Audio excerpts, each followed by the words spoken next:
जो chat GPT होता है उसमें कैसे आंसर जनरेट होता है, कैसे एक एंटर प्रेस करने के बाद कुछ आंसर आता है, आज हम वो देखेंगे। जब हम चैट जीपीटी में कोई क्वेश्चन लिखते हैं, क्वेश्चन जैसे कि हो गया what is the capital of India, ठीक है। तो जो ये क्वेश्चन हमने लिखा, हमने ये क्वेश्चन चैट जीपीटी को दिया, तो चैट जीपीटी इसे कहेगा प्रॉम्प्ट, ठीक है। इसे क्या कहेगा? प्रॉम्प्ट कहेगा, ठीक है। अब चैट जीपीटी क्या करेगा? ये हो तुम, ये है इंटरनेट,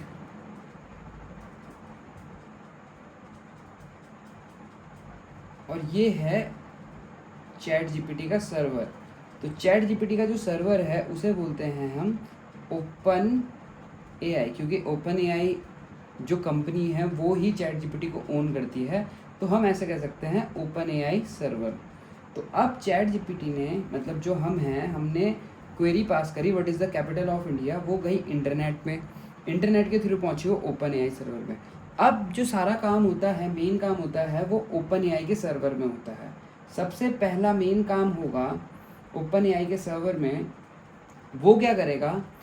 इस जो प्रॉम्प्ट आया है, जो क्वेश्चन आया है, उसके हर एक वर्ड को न्यूमेरिकल फॉर्मेट में कन्वर्ट करेगा। जैसे इसको कर देगा 1 3 6 9 8 9 2 5, ठीक है, 0 1 2, कुछ भी, ठीक है। ये नंबर्स कुछ भी हो सकते हैं, ये इनको बोला जाता है numerical representation of the words, क्योंकि वो हमारी भाषा नहीं समझ सकता, ठीक है। जैसे हम क्वेश्चन को देखते हैं, चैट जीपीटी वैसे नहीं देखता क्वेश्चन को, उसे उस क्वेश्चन को समझने के लिए कुछ नंबर्स लगते हैं, न्यूमेरिकल वेक्टर्स लगते हैं। तो ज़्यादातर अब क्या होगा, जैसे इंडिया है, इंडिया को कुछ वेक्टर रिप्रेजेंटेशंस में कन्वर्ट किया जाएगा, जैसे -3 -1 0 1 2 6 0 1 5 1.6, सो समथिंग लाइक दैट, ब्ला ब्ला ब्ला, ठीक है।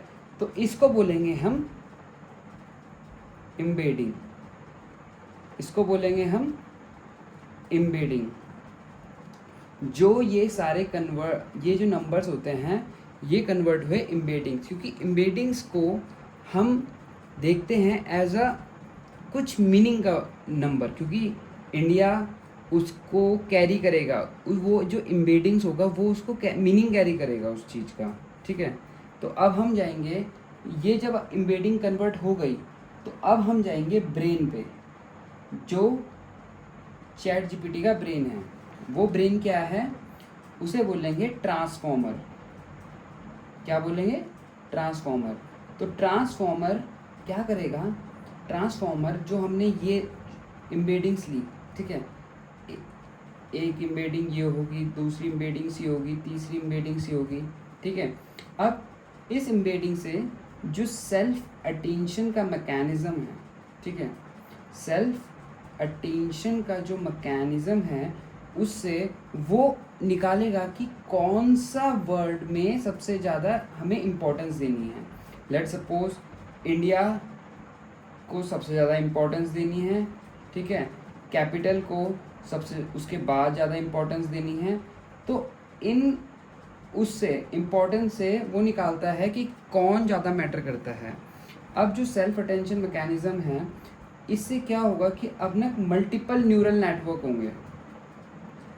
मल्टीपल न्यूरल नेटवर्क मतलब एक तरह से तुम समझ लो थाउजेंड्स ऑफ लेयर्स होंगे। जैसे क्लास 1, क्लास 2, क्लास 3, फिर तुमने 12th करी, फिर बीटेक करी होगी, या तुमने इंजीनियरिंग करी होगी, तो वैसे ही ये न्यूरल नेटवर्क्स होते हैं 1 2 3। यहाँ से तुम्हारा वो टेक्स्ट पास होता है, वो समझता है इन टेक्स्टों को, और ये जा सकता है तुम्हारा 80,000 कुछ समथिंग, मतलब इतने न्यूरल नेटवर्क हो सकते हैं।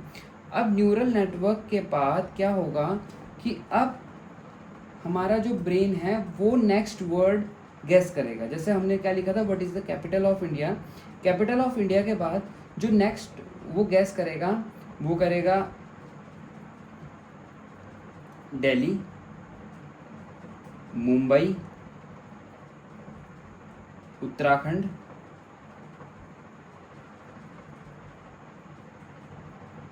यूपी। ठीक है, अब इनको ना वो एक तरह का प्रोबेबिलिटी देगा, इसकी कितनी है, इसकी है 97, इसकी है 3%, इसकी इसकी ले लेते हैं 2.5%, इसकी 0.5%। तो वो चेक करेगा इनमें से किसकी सबसे ज़्यादा प्रोबेबिलिटी है, दिल्ली की। तो वो ये आंसर उसने प्रिडिक्ट किया। अब ये क्या करेगा, ये आंसर रिटर्न कर देगा किसको, ओपन एआई सर्वर किसे रिटर्न कर देगा, इंटरनेट के थ्रू होते हुए ये तुम्हारे पास पहुंचा देगा।